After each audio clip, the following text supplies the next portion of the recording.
Nous sommes un mardi, c'est le jour donc de notre chronique économique et ce soir nous parlons du sommet Chine-Afrique, l'événement de la semaine qui vient de s'achever à Pékin. Aujourd'hui nous sommes en direct au téléphone avec Driss Issaoui, économiste et chroniqueur à Médien TV.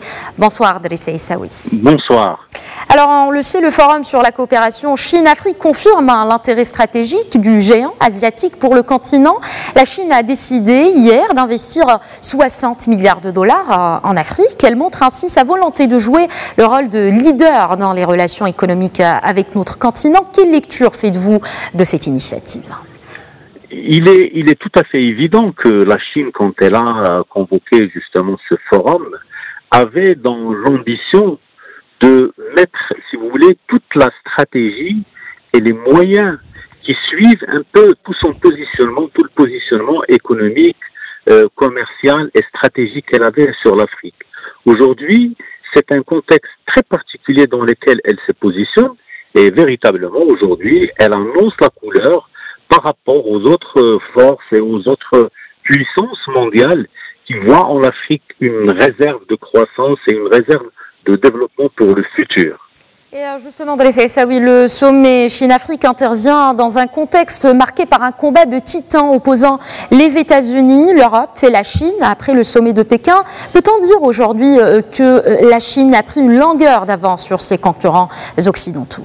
Très certainement. C'est-à-dire, au moment où il y a, au sein de ces incertitudes au niveau mondial, c'est-à-dire que là, on voit que les États-Unis sont en train de revenir sur toute la réglementation mondiale du commerce et du libéralisme. Aujourd'hui, la Chine est en train de poser de nouvelles marques et de prendre effectivement une longueur d'avance par rapport à l'Europe, par rapport à la France, par rapport aux États-Unis même, parce qu'il y a une présence structurelle de la Chine dans l'économie africaine. Et elle est intéressée de très près à un certain nombre de secteurs.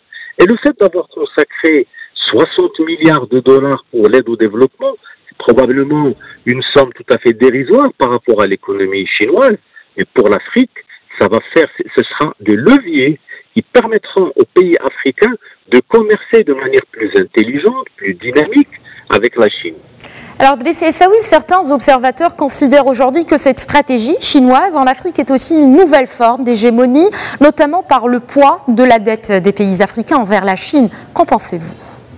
Vous savez, déjà la Chine, elle bénéficie d'une perception plus positive que les pays européens. Elle n'a pas de passif colonial. Il est évident également que la dette africaine est un poids, est un fardeau, que même tous les pays africains le considèrent comme étant un frein au développement. Et aujourd'hui, elle se positionne ainsi. Ça peut être lu comme étant, si vous voulez, un handicap ou une hypothèque sur le développement futur. Mais la Chine, elle sait donner les moyens et elle l'a prouvé en signant un certain nombre de partenariats, mais surtout en investissant de manière directe sur des secteurs qui demain seront porteurs pour les entreprises chinoises et pour certains pays africains. Merci beaucoup Driss Issaoui d'avoir répondu à nos questions.